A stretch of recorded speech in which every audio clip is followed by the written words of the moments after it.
Hey everyone, Sky here to discuss The Hills of Eyes Part 2, starring Robert Houston, Virginia Vincent, and directed by Wes Craven. Let's just get into this one because this one I don't know how to explain it.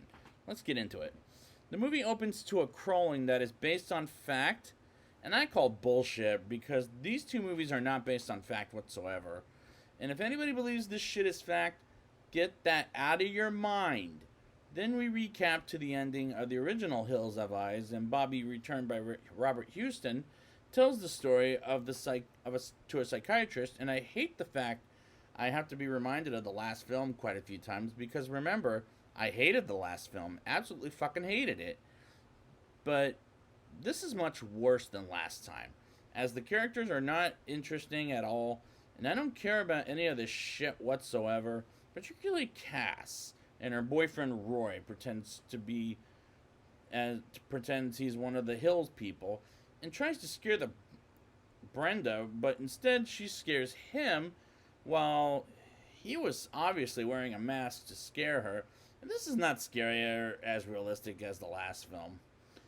A bus arrives to pick up Roy, Hulk, yes, that's his name, Foster, Cass, Harry, Jane and Sue, and Rachel, who was Ruby last time, and they bring the dog Beast, who was also in the last film. And I think I relate more to Beast the dog than any of these bland ass characters, and was really hoping he would live again throughout the movie. But there were times when the flashbacks really annoyed the hell out of me, particularly when Rachel let's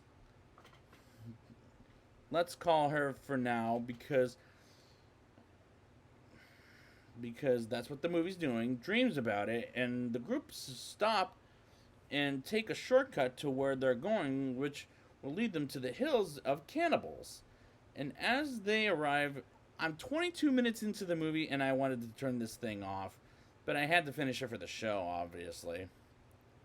As this is so familiar like the last film, and I wanted them to move on because how stupid are these characters? Very stupid. How bad is the acting? Very bad. Is this plot familiar? Very familiar, and I don't care anymore. Hell, to the motherfucking. Hell, like, do I care anymore? Hell to the motherfucking no. Wes Craven, I like some of your movies, like the original Nightmare on Elm Street, Scream, and Red Eye, but honestly, you suck as a director, dude. Rachel bumps Pluto. Remember him from the last film as one of the Hills cannibals who got attacked by the dog.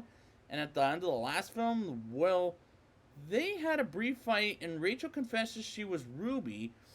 And one of the Hill cannibals and Roy and Harry go after Pluto on motorbikes, which felt pretty stupid for Pluto. Trips on, and Roy gets Pluto and beats the shit out of him, while Harry falls for a trap and gets buried, and Roy pushes Pluto to get where he's visible as Pluto escapes and kidnaps Roy.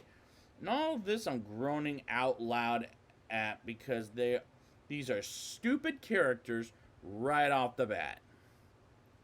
It's nighttime, and Rachel and Hulk find Roy's bike, and Hulk gets shot, and the Hill cannibals call for Ruby, which is Rachel's previous identity.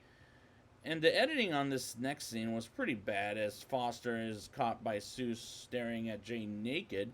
Oh god, that obnoxious, or oh god, wasn't that obnoxious, or what? I'll say. And like the previous movie, this is once again an ugly movie with the material I don't quite enjoy that much, as Sue runs away from Foster and bumps into Rachel, and after he lets Beast go, he's killed by the Hill cannibals, and as the lights go off, Jane says, "Yes, damn it." Just cracked me up. It was so bad. Jane finds Foster's dead body, and the Hill cannibals squeeze Jane too tight that it kills her, and suddenly Sue gets killed, and I just don't care anymore. I want to skip the reboots already, but who am I as a critic to skip those? Pluto grabs Rachel and Beast attacks Pluto and doesn't catch him right away. And Beast wakes up Roy, and Pluto almost kills Roy until Beast pushes Pluto to his death. And I was glad Pluto finally got what he deserved.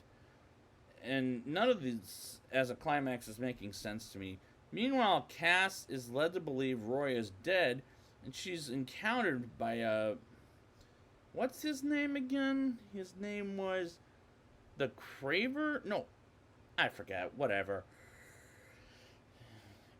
And she goes into the Red Room. When is the Red Room? And what is the Red Room, anyways? Where it leads to is a disgusting room with dead bodies.